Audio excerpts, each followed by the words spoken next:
Capitalism and mental health issues or problems, they go hand in hand. You know, I'm not ashamed or afraid to admit that I have mental problems, but not mental problems to the point where I have to see a psychiatrist, to the point where I'm going crazy or I want to hurt somebody or hurt myself. It's not like that. It's just that every now and then I slip into these small depressions, and you know, I get angry at times, and it's like it's manageable, but at the same time it feels like when I'm going through these mental health issues and problems, it just feels like hell. And I understand my mental issues and how it coincides and correlates with capitalism. You see, me, I'm a free-minded thinker. I've always been that way and always will be that way. And I can't be corrected. There's no possible way that I could be assimilated. I'm assimilated to a certain extent now, and I'm going through hell because of me trying to somewhat assimilate into the system. You see, my frame of thought is I see an apple on a tree and I pluck it and I eat it. Even though I've been on this planet and existed for a certain amount of years and have frequently gone to the grocery store, I still can't understand the concept of going to a grocery store, buying an apple to eat it.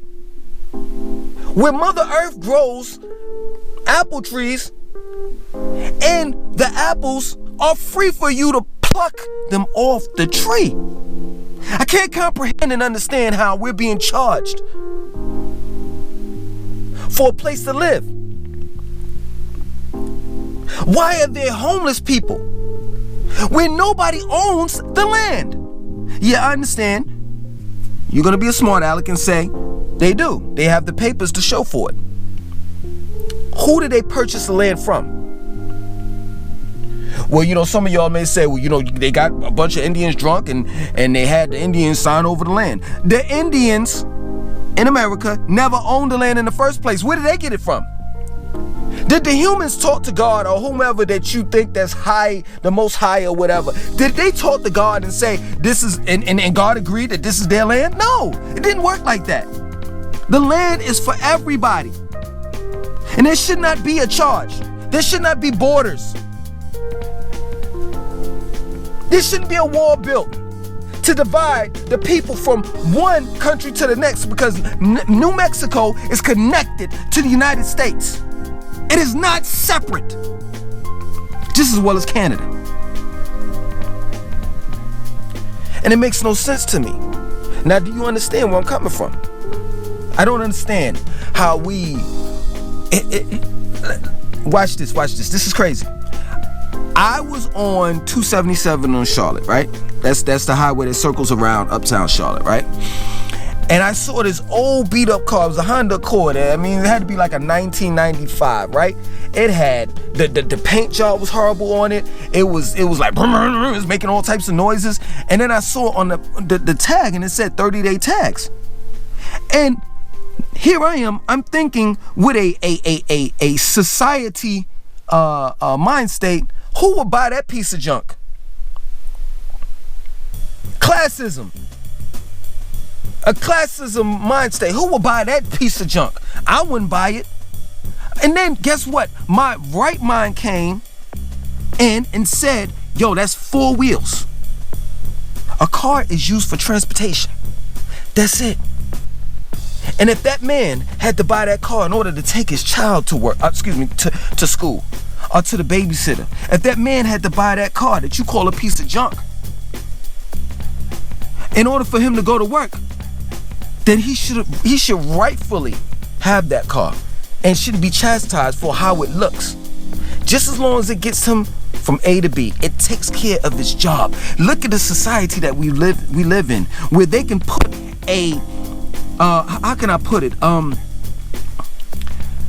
can I put it? Like they can just change the look of the car, the outside of the car. We pay attention to the outside of the car and how it looks, and not so more of what it provides, and that's transportation.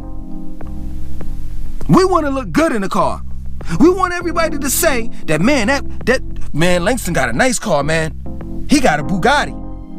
He got a Lamborghini.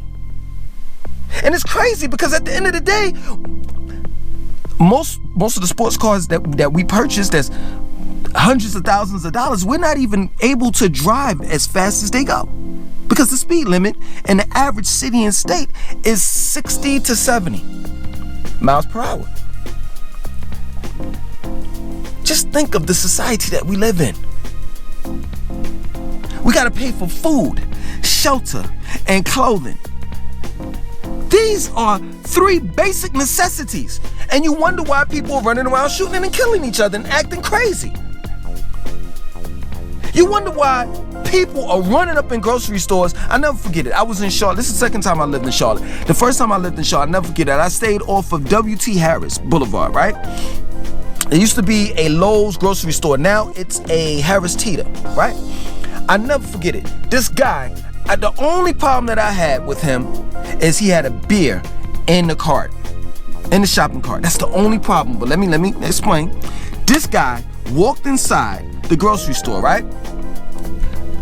Had packs of meat, cereal, all types of stuff, all types of food, right? He is walking out with the food in the shopping cart, walking out. They caught him. They stopped him, called the cops. He was arrested. Instead of you arresting that man, you should have took the beer out of the cart and said, yo, man, do you need some food? How's your family doing? We're gonna chip in and pay for this food. But no, we didn't do that. They didn't do that. They arrested that man for stealing food. But nobody arrests these big corporations for cutting up animals every day, killing animals every day. The chicken, the cow, and the pig every day. The slaughterhouses do not close. They ran every day. Sometimes 24 hours of the day. And you're telling me that we don't have mental issues, health issues? You see them homeless people out in the street every day and you walk past them and don't say nothing, don't do nothing for them. And there are some homeless people that deserve to be helped, such as the veterans that fought for this country. I don't believe in the war. I think that they lied to these guys, but guess what? These guys were sincere. They believed in the lie. They truly believed that they were protecting U.S. citizens. And look how they are treated. And you're telling me that we don't have no mental health issues.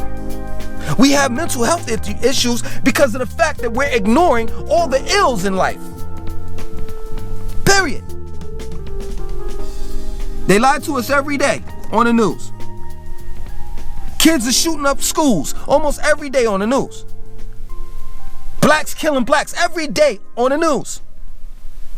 All of this stuff is happening. And you telling me that you as well as I have a right sound mind? You're sick and you don't realize it. I am too. We all are sick. And I think I'm way more sicker than you. Why? Because I really realize what's going on. I'm woke. And it's a little bit more harder for me. Just think about it. Just think about how sick we are. The only way that I can communicate with you is through YouTube. I don't want to talk to you through YouTube. I want to one day meet up. All of us just sit out in the park and talk. And it ain't about me. It's all about everybody that's there. Look at our kids. Our kids don't even go outside anymore. They're on their iPhones. They're on some type of technology. So iPhone, iPods, and just it's crazy, man. The society that we live in. People text me from now and they don't even want to call me. And don't even realize when you text a person, it takes longer for you to text what you're telling them than you calling them. And texting a person doesn't have any emotions and feeling and sound. So you really can get a text message misconstrued. Well, this person didn't mean to say it this way, but you took it that way. Because he didn't physically tell you. And you're telling me that capitalism and mental health issues don't coincide, don't correlate. And that you don't have any mental health issues. And capitalism is just great. Even though capitalism gives you classes. Even though capitalism is the main cause for people being homeless. Even though capitalism, what it does to the public schools, to the inner city youth, is it turns them into consumers. Period. Slaves to big corporations. I can go on and on, man. It's sickening. I admit it. I have some mental health issues. And to be real with you, you should have them too. And you should realize them. And we all need to do something about it. Our society that we live in is sick. Period. The first thing we had to start, the healing process, that is the food that we eat. You can't feed the brain junk and expect for the brain to think right. My name is Langston 2092. Want you to like, comment, subscribe, and definitely share this video. 1.